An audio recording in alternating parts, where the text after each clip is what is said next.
말씀은 그 사도 바울이 그 지중해 북쪽에 있는 갈라디아 지방의 교인들에게 보낸 편지 중에 일부입니다.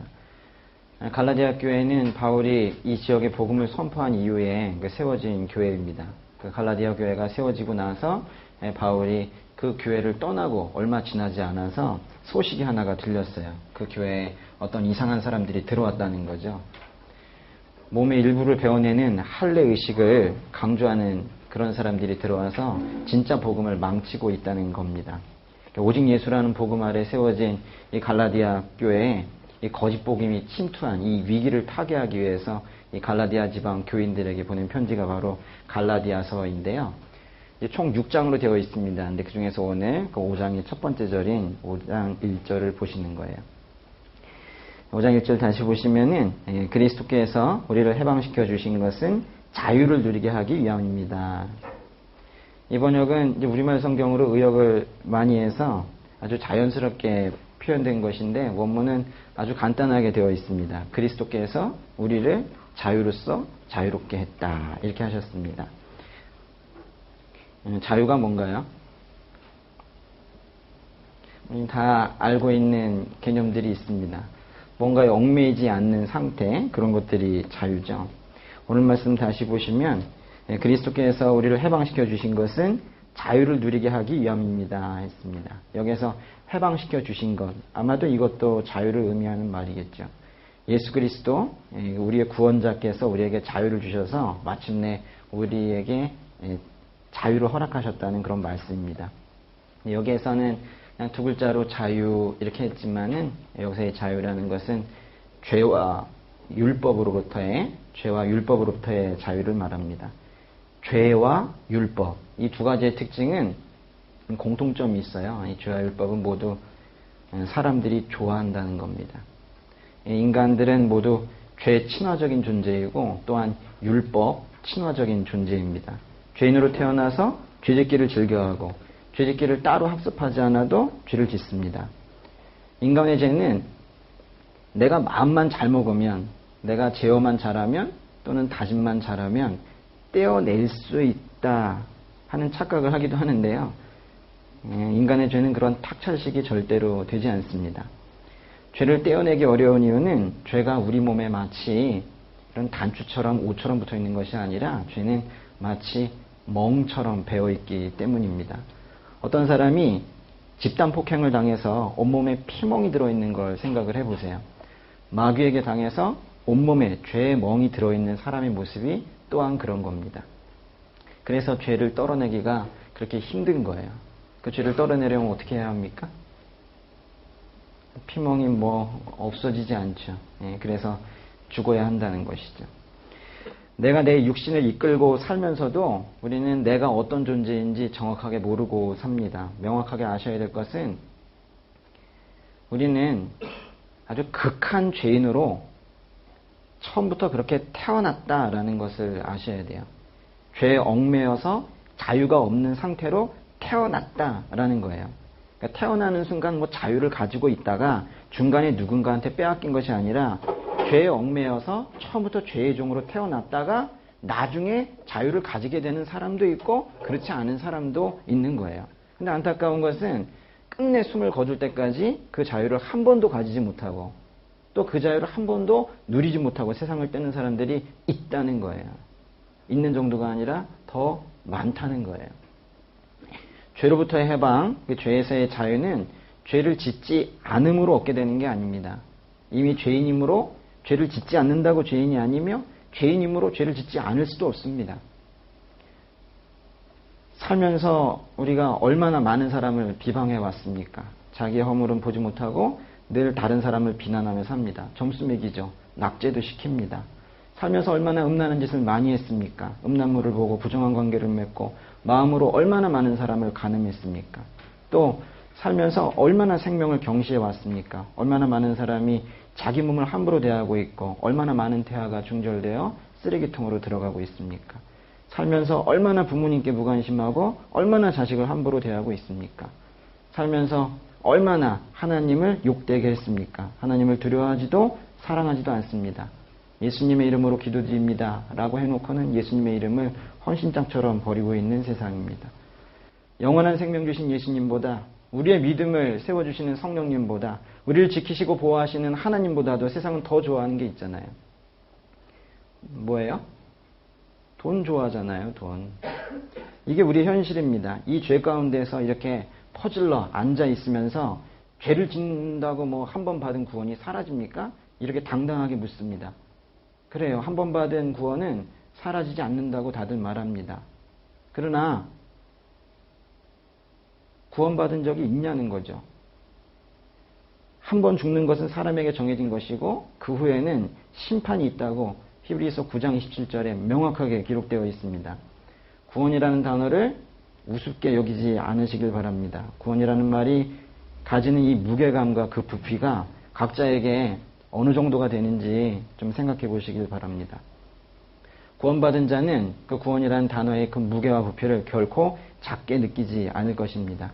죽음의 공포가 밀려오고 하나님의 천사와 마귀의 악한 영들이 조만간 고인이 될 그 한 사람의 영혼을 두고 한바탕 전쟁을 벌이고 있을 때, 그때 가서 예수님 믿겠다고 고백하지 마시고, 그래서 사랑하는 사람들 애간장 태우게 하지 마시고 이제 마음의 문 활짝 여셔서 주님을 제대로 받아들이시기 바랍니다. 예수 그리스도께서 우리 죄를 대신해서 십자가에 죽으시고 다시 부활하셔서 우리의 죄를 용서하셨음을 꼭 믿어주시기 바랍니다. 교회 잘 나가고 있어서 스스로 구원받았다고 생각하고 주변에서도 그렇게 여겨서 죽는 그 순간에 천국 가겠죠 뭐, 그렇게 안심하고 있다가 악한 영들에게 그 영혼을 빼앗겨 영원한 고통 중에 있게 된다면 그만큼 불쌍한 것이 어디 있겠습니까? 교회에 나와서 교회 열심히 나온다고 나와서 결국엔 나중에 지옥 가는 인생, 이것을 바로 참극이라고 하는 겁니다. 오히려 복음을 한 번도 들어보지 못한 인생들의 구원은 우리가 판단할 영역이 아닙니다. 구원을 주시는 분은 하나님이시기 때문입니다. 그러나 수도 없이 예수 그리스도의 복음을 들어놓고도 그저 세상이 좋아서, 세상이 돈이 좋고 쾌락이 좋고 놀러가는 게 좋아서 예수님께 한 번도 내 마음 온전히 내어드린 적 없고 하나님 앞에 무릎 한 번 제대로 꿇어보지 않은 인생들, 그러면서도 찝찝하니까 예배 자리에는 왔다 갔다 하는 그런 비겁한 인생들 되지 마시고 예수님 제대로 믿으시기 바랍니다. 왜냐? 이건 선택사항이 아니기 때문에 그렇습니다. 사람은 절대로 자신을 구원할 수 없습니다. 예수 그리스도만이 여러분의 구원자가 되십니다. 이 땅이 생겨난 이래 죄 없이 사셨지만은 십자가의 희생제물이 되셨다가 3일 만에 다시 살아나신 분, 부활하신 분, 예수님 말고 또 있으세요? 있다면 알려주세요. 예수님께서는 다시 완전한 모습으로 부활하셔서 수백 명의 사람에게 보이셔서 그들을 부활의 증인되게 하셨습니다. 믿음 없던 예수님의 제자들도 부활하신 예수님을 보고는 저분이 정말 하나님의 아들이시구나 이렇게 고백하지 않을 수 없었습니다. 그리고 그 부활하신 예수님을 보고 저분이 하나님의 아들이시구나 라는 것을 고백한 이후에 드디어 이들의 삶이 완전히 바뀌었습니다. 제자들은 예수님의 부활을 증거하고 예수님께서 나를 믿는 자는 영원한 생명을 얻게 될 것이다, 내가 먼저 가서 너의 자리를 예비하겠다고 말씀하신 그것을 마음에 깊이 새기고 믿으면서 그것을 전파하러 다닌 겁니다. 그리고 마침내 그 복음이 이 불쌍한 땅, 이 한반도, 이 조선에도 흘러들어오게 된 겁니다. 예수님의 제자들 편안하게 죽음을 맞이하지 못했습니다. 예수님처럼 여러 가지 형태로 순교하였습니다. 목숨을 걸고 그 제자들이 전하려고 했던 그 복음, 이제 민물 같은 저희들도 이렇게 서서 전하고 있는데요. 예수님만이 진리입니다. 악한 영들은 누구에게도 어디에도 겁을 먹지 않습니다. 오히려 그 악한 영들이 우리에게 겁을 주죠.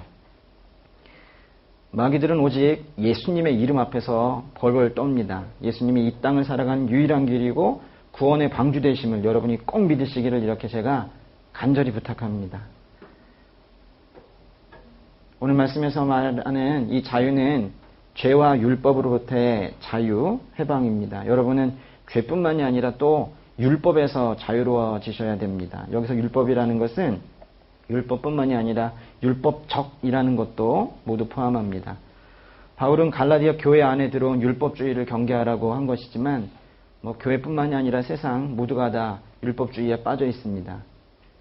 율법적인 것의 최고 수준에 있는 것이 제가 생각하기에는 제사인 것 같아요. 제사. 홍동백서, 오둥육서 이러면서 생선을 서쪽에 좀 놓으면 어때요? 대추를 좀 남쪽에 좀 놓으면 어때요? 이런 것들이 근데 왜 필요한 겁니까?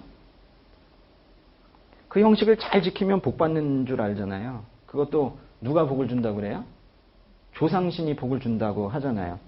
조상신은 있지도 않지만은 만약 그들이 믿는 대로 조상신이 있다면 겨우 그 가문 하나 책임지는 그 조상신을 믿으면서 어떻게 땅과 하늘을 창조해 주신 하나님은 안 믿는다는 거예요. 자신은 너무도 이성적이어서 영적인 것을 믿지 않는다고 그러면서 결국 삶이 힘들어지면 전 보러 가고 지갑에 부적 넣고 다니고 사업 시작할 때 왜 고사는 지내는 겁니까? 도대체 앞뒤가 맞지를 않아요. 그저 그냥 믿기 싫은 겁니다. 아무것도 안 믿는다면서 왜 시험이나 중요한 시합이 가까우면 남자들은 수염을 안 깎아요? 그건 또 뭐예요? 사탄들이 얼마나 우리 온 정신과 생활을 꽉 쥐고 있는지 도대체 우리를 창조하신 참 신이신 하나님, 이분 한 분만 받아들이질 않아요. 그러나 이걸 다행이라고 해야 될지 하나님께서 우리를 포기하지 않으신다는 거예요. 하나님께서 세상을 이처럼 사랑하셔서 자신의 외아들 예수 그리스도를 이 땅에 보내셔서 우리의 지독한 죄를 용서하시고 마침내 우리가 멸망하지 않고 구원을 받을 수 있게 하셨음을 믿으시고 그것이 이 땅에서 우리가 경험할 수 있는 가장 높은 수준의 지구한 사랑이라는 것을 깨닫는 사람은, 십자가 복음을 믿는 사람은 그 사랑을 주신 하나님께 자기 얼마 안 되는 사랑이지만은 그 자기의 사랑도 보여주고 싶어 합니다. 그래봤자 드릴 게 있겠어요? 저희 애들 저한테 주는 것처럼 색종이에다 색연필로 하트 하나 그려서 주는. 그렇지만 그렇게 아이들의 마음 보시는 것처럼, 아이들의 마음 부모들이 다 아는 것처럼 그 마음의 중심을 보시는 그 하나님께 정말 인생에 단 한 번만이라도 자신을 이렇게 내어드리기만 하면은 그 십자가 사랑에 보답하고 싶은 마음 때문에 어떻게든 내 작은 사랑이라도 보여드리고 싶은 그 마음을 내어드리려고 하면 그 순간 그 사람에게 이 땅에서부터 구원이 임하거든요. 그 구원 속에서 천국 살다가 그 구원 그대로 가슴에 품고 그 천국에 가는 겁니다. 그런데 그렇게 이제 주님께 마음 주지 못하는 사람들, 심지어는 마귀의 속삭임에 넘어가서 마음 주기를 아예 싫어하는 사람들, 이런 사람들은 결국 또 가만히 있지는 않아요. 그냥 사람은 불안한 게 있거든요. 그러니까 어디에 매달려요?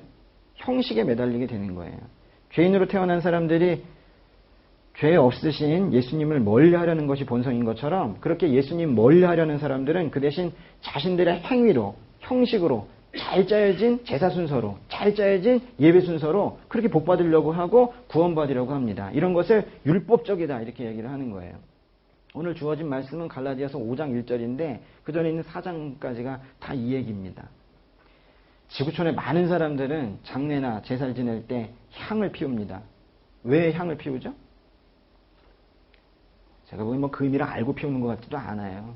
그런데 그 향 피우는 사람들, 그 향 연기가 이렇게 올라갈 때 아래에 있는 인간과 저 위에 있는 신이 합일한다고, 만나게 된다고, 그런 의미로 피우는 거예요. 또 다른 데에서는 그 향이 탈 때 나의 죄가 거기 타서 속죄가 된다, 이런 생각으로 향을 피우기도 합니다.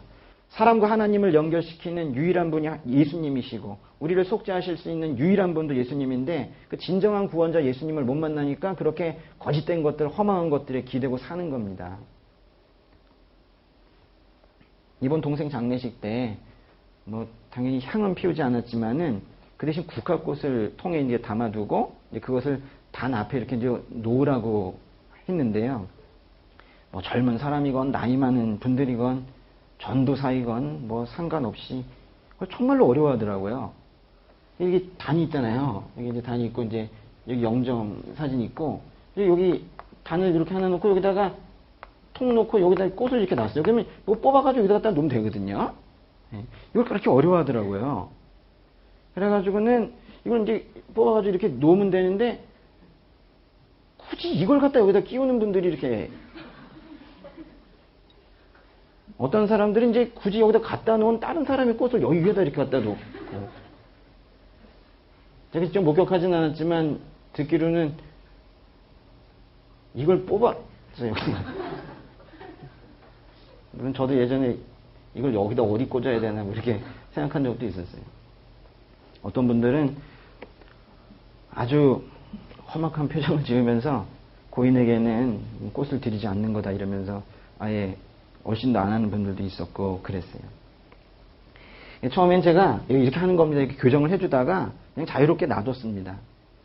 사실 이거 안 해도 되거든요. 이건 그냥 그저 먼 길에서 오신 그 황망한 마음으로 이렇게 오신 그분들이 와가지고 그냥 서 있기 뭐 하니까는 이 꽃이라도 하나 이렇게 하는 거예요. 뭐 꽃을 어떻게 놓든 놓지 않든 그게 뭐가 중요합니까? 아무런 의미가 없어요. 중요한 건 뭐예요? 그 꽃을 놓으면서 가지는 추모하는 마음, 그 마음 아니겠습니까? 율법적이 되지 말라는 말은 율법을 무시하고 죄를 지어도 된다는 말은 아닙니다. 종교적이 된, 형식적이 된 그런 우리의 신앙생활을 다시 진짜가 되게 하자.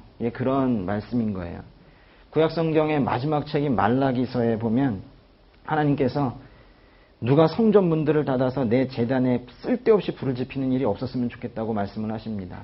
얼마나 형식적인 예배에 빠져 있었는지 그것에 실망한 하나님께서 교회 문을 닫았으면 좋겠다고 말씀을 하시는 거예요. 율법적인 신앙생활에서 꼭 벗어나시고 주님에 대한 순수한 사랑, 그것 하나만으로 섬기시기 바랍니다.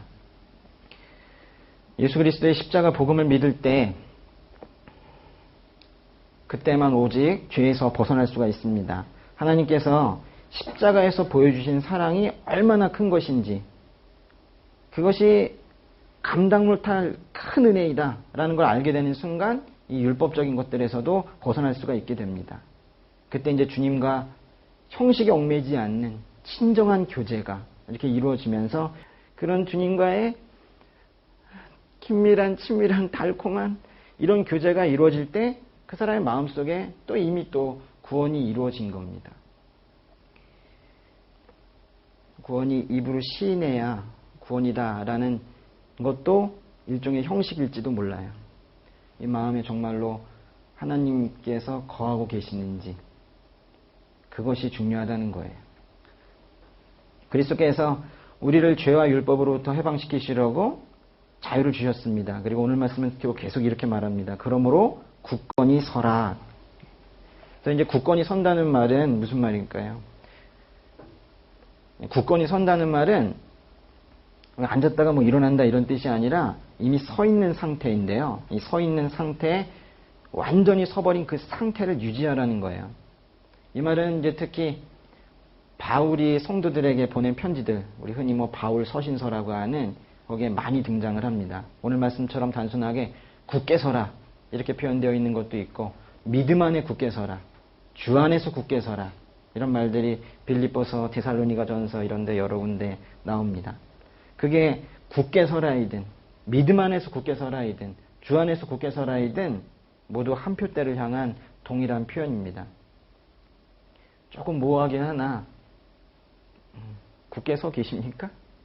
내가 굳게 서 있는가? 아마 그 고민할 때 이렇게 생각해 보시면 될 것 같아요. 굳게 서 있는 거에 반대말이 있겠죠. 굳건히 서 있지 않다면 그거는 흔들리고 있거나 또는 쓰러져 있는 것일 겁니다. 그러니까 이제 굳건히 서라는 것은 쓰러지지 말라는 수준이 아니라 아예 흔들리지도 말라라는 거예요. 성경에서는 이렇게 세우시는 것은 주님의 권한이라고 말하고 있습니다. 세우시는 건 주님께서 세우십니다. 네, 세워놓으시고 말씀하시는 거예요. 서 있어라. 굳건히 서 있어라. 라고 말씀을 하시는 거예요. 요한복음에서는 거짓의 아비 마귀는 결코 진리 안에 서 있을 수 없다라고 했습니다. 그러니까 우리는 진리 안에 서 있어야 되겠죠. 우리가 또 굳건히 서 있어야 되는 순간들이 있는데요. 살면서 다가오는 시험의 순간이 있습니다. 이 길로 갈까? 저 길로 갈까? 이런 것들은 시험 축에도 끼지 못합니다. 우리가 말하는 큰 시험은 하나님 계신가? 예수님 진짠가? 하는 이런 의심이 들어오는 것, 이것이 가장 큰 시험일 겁니다. 그 시험을 통과할 때 주 안에 굳게 서 있어야 됩니다. 그래서 이때는 굳게 서라는 말의 의미가 잘 버텨라, 잘 견뎌라, 이런 의미까지 포함을 합니다.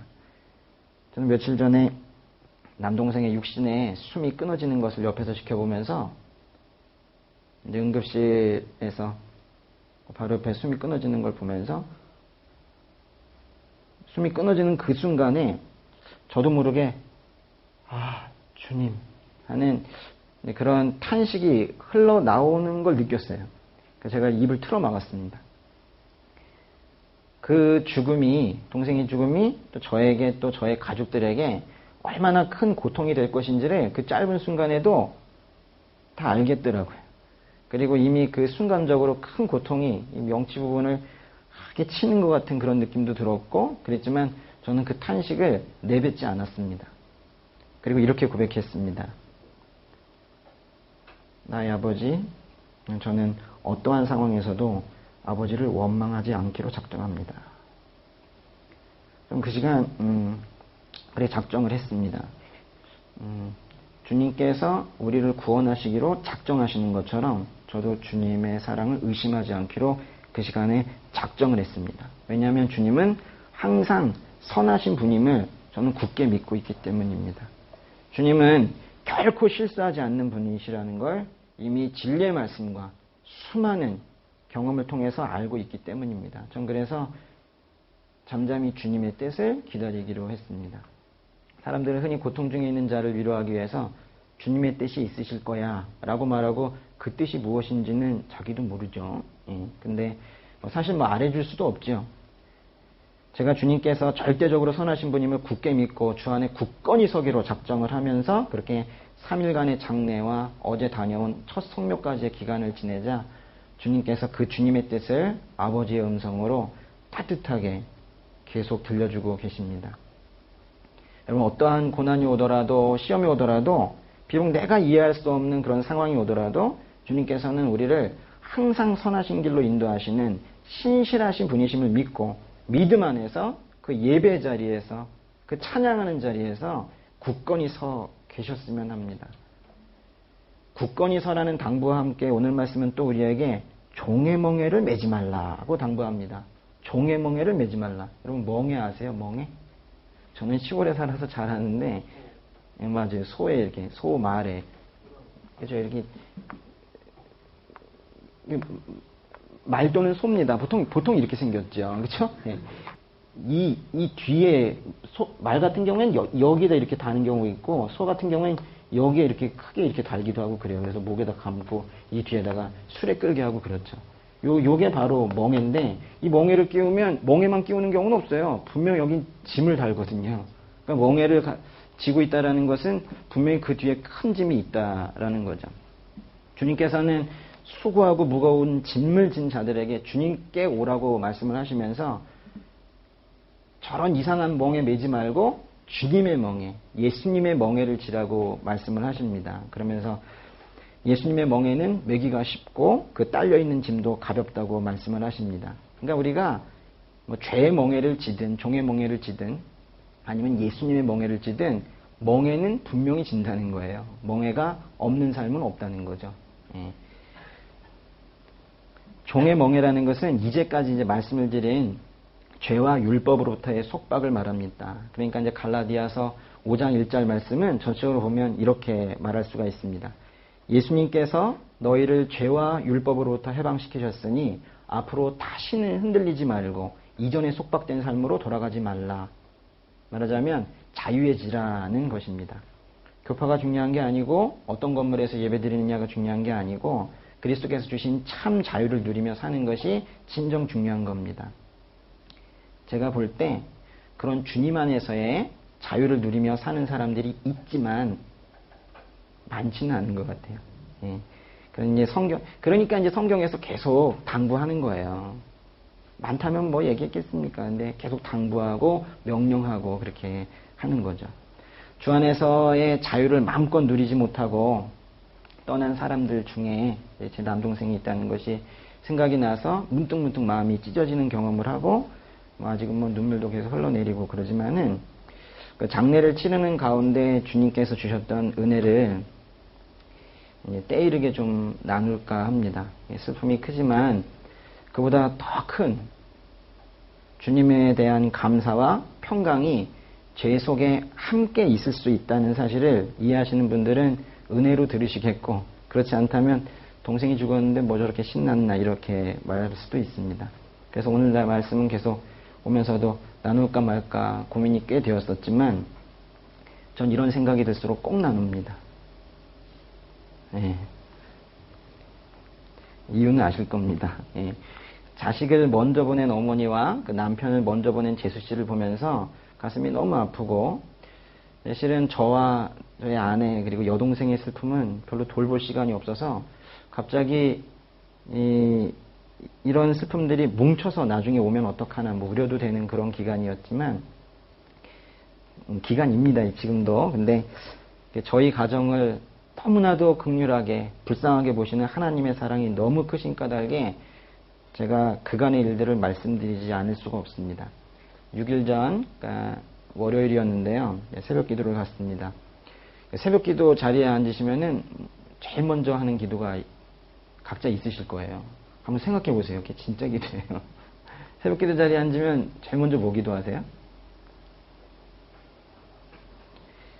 우린 늘상 보면 중요한 기도보다는 급한 기도를 먼저 해요. 예.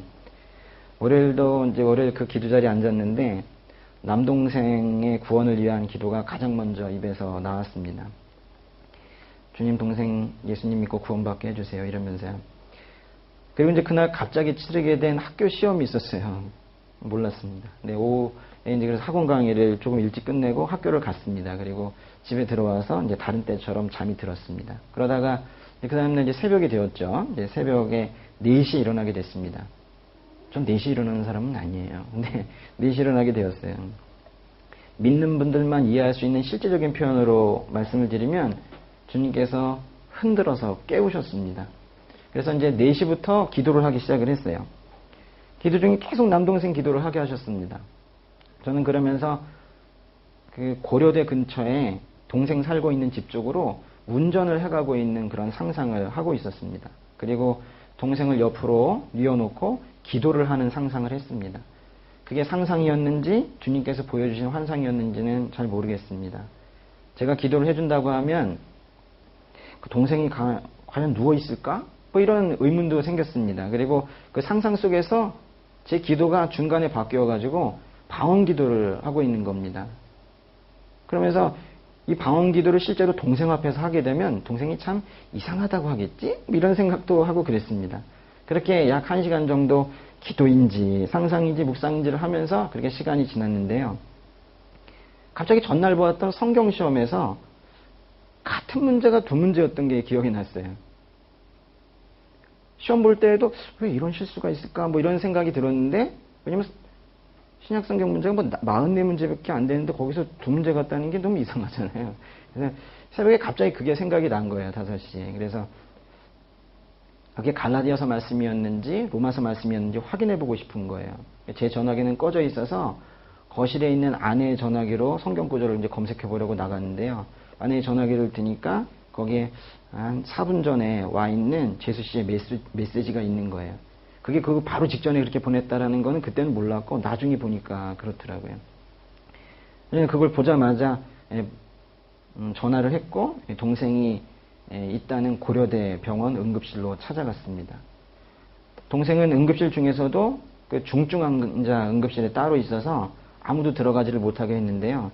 저에게 잠깐 얼굴만 보여주겠다고 해서 이제 그 안에 들어가 보니까 동생은 이미 입에 이제 호스를 끼고 말도 할 수 없는 그런 상황이 되어 있었습니다. 그래서 동생의 몸에 손을 대고 기도를 하기 시작을 했습니다. 예수님 이러면서 이제 이름을 부르며 그렇게 소리를 내어서 기도를 하는데 의료진들도 더 이상 할 게 없으니까 저를 내쫓지 못하고 그냥 놔두더라고요. 그래서 거기 한 1시간 정도 거기 서서 계속 기도를 했습니다.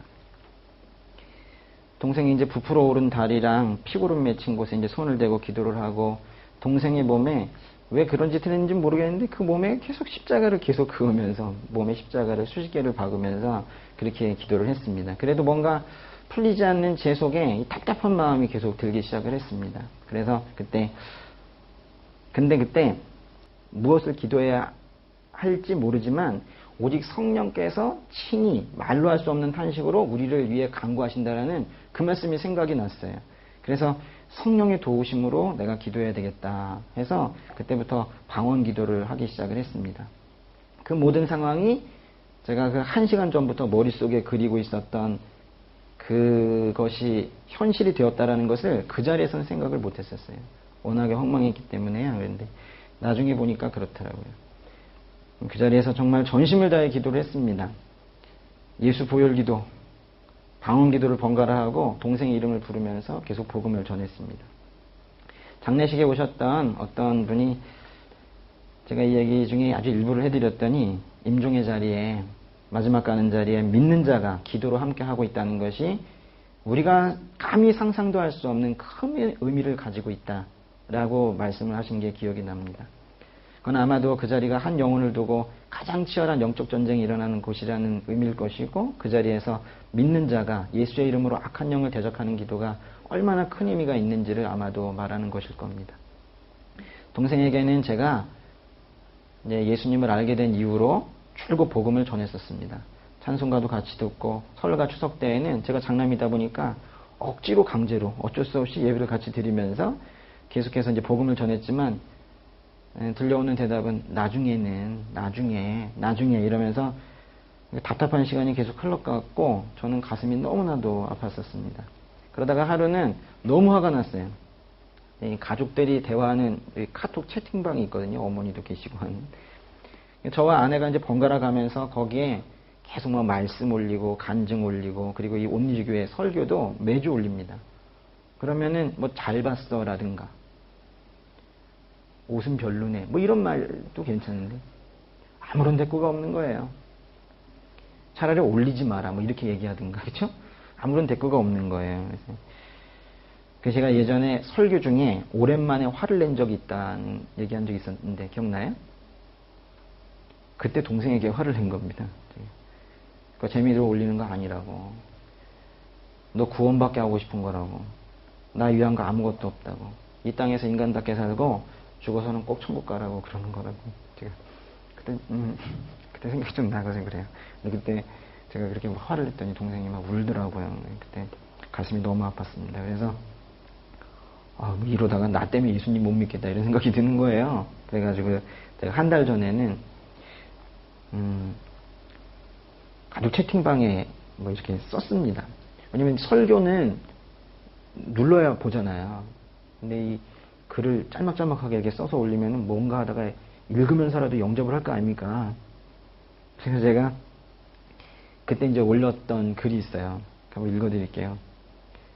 이승호, 뭐뭐뭐, 누구, 이명호, 이선미를 가족 이름을 쭉 적고, 이들에게 주어진 공통적인 나쁜 소식은 뭘까? 그건 우리 모두가 반드시 죽는다는 거야. 성경에도 사람은 태어나 반드시 죽으며 죽음 이후에는 반드시 심판이 있다고 적혀 있어. 그러나 우리에게 주어진 좋은 소식은 하나님께서 우리의 죄를 용서하시기 위해 예수님을 대신 십자가에서 죽게 하셨다는 거야. 그 예수님을 믿고 따를 때에만 죽는 순간 받게 되는 그 심판을 피할 수 있어. 성경에 하나님이 세상을 이처럼 사랑하셔서 그 아들 예수를 이 땅에 보내셔서 우리를 멸망에 이르지 않게 하신다고 적혀 있어. 이렇게 써서 보냈어요. 그러면서 끝에 매일 너와 누구 이름을 부르며 예수님 믿게 구원받게 해달라고, 이 땅에서도 죽음 이후에도 영원한 생명 갖게 해달라고 매일 기도하고 있어. 제가 이렇게 써서 올렸어요. 한 달 전에. 제가 여러분에게 드리고 싶은 말씀입니다.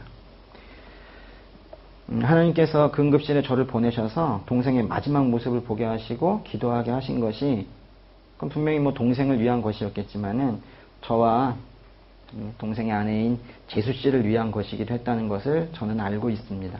저는 하나님께서 동생을 그 이전에 이미 구원했다고 저는 생각을 하고 있습니다. 근데 마지막에 함께 기도하지 못했을 때 가슴 아파하고 평생 후회할 일을 저에게 남기지 않으시려고 주님께서 저를 흔들어 깨우셔서 늦지 않게 병원에 보내신 거라고 생각을 합니다. 그리고 그 응급실에서 남편의 위중한 모습을 보며 두려움에 떨고 있을 그 재수 씨를 위해서도 옆에 지켜줄 한 사람이 더 필요했을 겁니다. 이 이야기를 제가 또 재수 씨에게 해줬습니다. 그랬더니 저 이제 시아주보님 이렇게 부르잖아요. 아니 제가 보낸 문자 소리에 깨서 병원으로 온 게 아니셨어요? 이렇게 묻더라고요. 그러면서 많이 놀라더라고요. 왜냐면 전화기가 밖에 있었기 때문에 소리는 들리지 않았었거든요. 그래서 제가 그래도 이제 동생이 가면서 마지막으로 한 말이 없느냐 그랬더니 동생이 마지막으로 한 말이 뭐냐 그랬더니 형수한테 전화해봐 였다고 합니다. 형의 전화는 꺼져 있었고 형수 전화는 금방 형이 보게 될 것이라는 것을 동생이 알아서 그렇게 말한 것은 아닐 겁니다. 그렇지만 마지막 몇 시간 남지 않았을 때 우리 실수하지 않으시는 우리 하나님께서 그렇게 형수에게 전화를 하게 하신 겁니다. 형수가 전화를 받지 못하자 문자를 보내게 하시고 형을 깨워서 그거를 바로 보게 하시고 그 마지막의 자리에 달려갈 수 있게 하셨습니다. 저는 동생이 이 땅에서 마지막으로 한 말인 형수에게 전화해봐 라는 이 말이 인생의 마지막 순간에 그 심령이 예수님의 이름을 선포할 수 있는 누군가를 찾은 간절함이었다고 생각을 합니다. 저희 가정에 예수님 믿는 사람이 저와 저희 아내 우리 어머니밖에 안 계시기 때문에 이미 동생은 자신의 몸의 상태를 이미 알고 있었고 마지막에 예수 믿는 형이나 형수의 기도가 필요했던 것인지도 모르겠습니다. 그것은 나의 원래 고향, 본향을 찾는 영적인 간구가 아니었을까 이렇게 생각을 합니다. 동생이 걸린 병은 외부 감염으로 인해서 갑자기 근육이 썩어 들어가고 온몸으로 바이러스가 퍼져서 24시간을 넘기기 어렵다는 희귀한 병이었습니다. 병의 발발이 언제였는지 확실히 알 수는 없지만 증상을 들어보니까 그 전주 금요일이나 토요일에 감염이 된 것 같습니다. 근데 화요일 새벽에 갔으니 39살의 젊은 나이에 하늘나라에 가게 되었지만 그 며칠 안 되는 시간 기준으로 보면 주님께서 이틀 정도의 생명을 더 연장시켜 주신 것이고 결국 마지막 자리에 함께 기도하면서 천국 갈 수 있도록 그렇게 시간을 허락해 주신 것이라고 생각을 합니다. 장례를 치르는 동안 4번의 예배를 드렸습니다. 저와 아내, 어머니를 제외하고는 아직은 예수님을 만나지 못한 분들이지만 믿는 분들의 위로와 섬김을 보시고 또 예배 중에 말씀을 들으시면서 가족들이 크게 위로를 받았습니다. 동생이 시신은 화장을 했는데요. 화장장에서 이제 분골이라고 하잖아요. 이렇게 뼈를 가르고. 근데 그걸 그 가루를 함에 넣는 거를 보면서 가족 모두가 많이 울었습니다. 저는 그때 맨 앞에서 이제 그걸 보면서 이런 생각이 들었습니다. 저렇게 재가 되어 있는 육신이 바로 며칠 전까지는 생각을 하고 감정을 느끼지 않았는가. 이 뼈를 움직이고 근육을 움직이는 물리적인 힘과는 다른 무엇인가가 분명히 있구나. 그것이 저 재가 된 육신과 분리된 게 아닌가. 그걸 우리가 바로 영혼이라고 하는 것이 아닌가. 그 영혼이 지금 어디에 있는가. 동생의 영혼이 주님 곁에 안전하게 있다는 확신을 장례기간 중에 저와 저희 아내 그리고 어머니께 주셨습니다. 그래서 그 슬픈 와중에도 계속해서 감사합니다라는 고백을 하게 됐습니다. 이틀 전, 그러니까 어제 새벽인데요. 꿈을 꾸었습니다. 너무도 선명한 꿈이었는데요. 산불이 동쪽으로부터 이렇게 번져와서 한 집이 있는데 그 집은 뛰어넘고 제가 어릴 적 살던 시골집에 불이 옮겨붙어서 거기만 타고 있었습니다. 불길이 활을 타는 것도 아니고 하여튼 좀 그런 불빛은 처음 본 것 같아요. 여기저기에 무슨 용접을 하는 것 같은 그런 불꽃들이 여기저기 계속 타고 있었습니다. 그렇지만 방 안은 불이 타지 않고 있었는데요. 집은 불탔지만 사람들, 그 안에 있는 사람들을 제가 밖으로 끄집어내는, 그래서 살려내는 그런 꿈을 꾸었습니다. 흔히 세상에서도 집에 불이 나는 꿈은 번창을 하는 길몽이라고 하는데, 그래서 전도사가 이러면 안 되지만 왠지 그 해석도 기분이 나쁘지 않고. 근데 만약 그게 정말 번창이라면 저는 영적 번창이기를 원합니다. 그 시골집 근처에 사시는 가족들이 이번에 장례식에 다 오셨던 건데요. 시골에 계셔서 매우 순수하시고 눈물도 많으신 그런 분들입니다. 근데 복음을 한 번도 들어보지를 못했어요. 하나님의 사랑을 저희 가정 어느 누구에게도 전해주는 사람이 없습니다. 몰라서 믿지 못해요. 좀 교회 가서 예수님께서 부활하셨다는 걸 처음 들었다니까요. 기독교 집안에서 태어나신 분들은 절대로 이해하지 못하는 부분입니다. 왜 안 믿을까 하죠. 몰라서 못 믿어요. 그래서 전해야 되는 겁니다. 예수님께서 말씀하시길 밀알 하나가 땅에 떨어져 죽지 않으면 한 알 그대로 있고 죽으면 많은 열매를 맺게 된다고 하셨는데요. 그리고 동생의 죽음이 한 알의 밀알이 되어서 예수님 모르고 평생 살아왔던 이 불쌍한 가정에 많은 열매가 맺혀지길 간절히 바라고 있습니다. 꿈을 통해서 그 시골의 친척들 중 누가 제일 먼저 예수님을 믿게 될지 단서를 하나 주셨는데요. 그 이름은 나중에, 이 또한 나중에 간증이 될 수 있기를 원합니다. 어제 동생을 봉안한 용인에 갔다가 왔습니다. 재수 씨가 조심스럽게 이때 이런 말을 하더라고요. 장례식 내내 귓가에 찬송이 들렸다고 합니다. 아직 교회를 한 번도 가본 적이 없는 분인데요. 그래서 장례식 중에 찬송을 제가 계속 틀어놔서 그게 이제 귀에 맴도는가 싶어가지고 뭐 그런 걸 가지고 그러냐 할까봐 사람들한테 말을 안 하고 있었는데 아무리 생각해도 이상하다는 거예요. 그래서 이제 저한테 얘기를 하더라고요.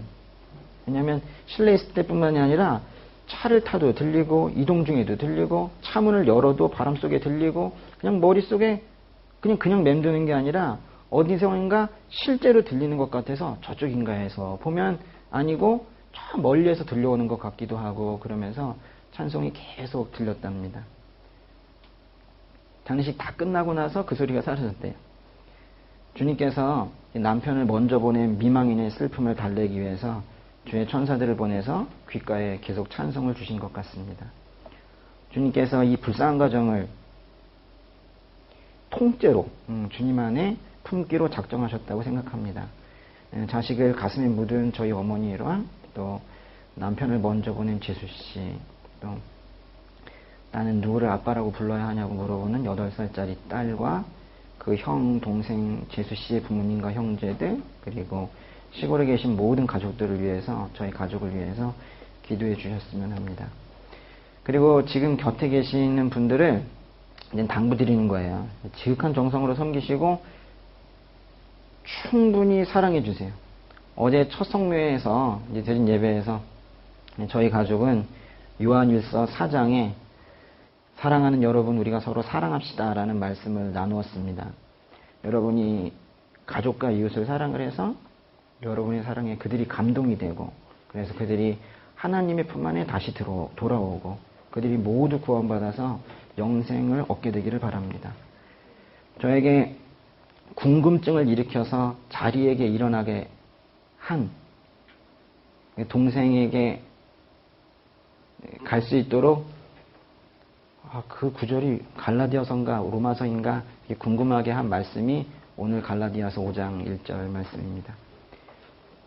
제 평생 이 구절을 어떻게 읽겠습니까? 그래서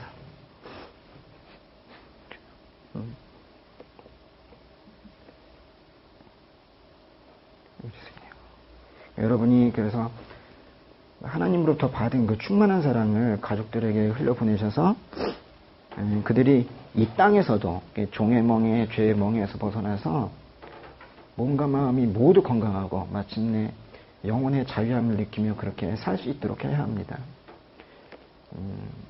그렇게 하는 사람은 우리가 성경에서 일꾼이라고 하는데요. 우리가 그런 일꾼이 되어야 합니다. 왜냐하면은 그게 하나님의 뜻이기 때문입니다. 기다려주지 않습니다. 사람들이 기다리지 않습니다. 그래서 여러분이 다음에 했던 분이 있으면 빨리 달려가세요. 어르신들도 기다리지 않지만 젊은 사람도 기다리지 않습니다. 한 번도 전도하지 않았다면 그 사람은 전도 대상자라고 했습니다. 빨리 달려가셔가지고 듣든 듣지 않든 말씀을 하셔야 돼요. 제 동생의 경우를 보건대 듣지 않는 것 같아도 계속 복음을 선포할 때 그 복음의 씨앗이 그 속에 심겨지게 됩니다. 죽는 순간 그것이 피어오르게 됩니다. 그래서 반드시 복음을 선포하셔야 돼요. 부끄러워할 것도 주저할 것도 없는 거죠. 저 사람이 나를 어떻게 생각할 것인가 라는 정도의 만약에 머뭇거림을 가지고 있다면 이 구원에 대한 그 무게를 아직 모르시는 거예요. 그래서 여러분이 매일같이 수첩에 이름이 적혀 있어야 된다고 생각합니다. 그래서 그분들을 한 분 한 분 찾아가셔서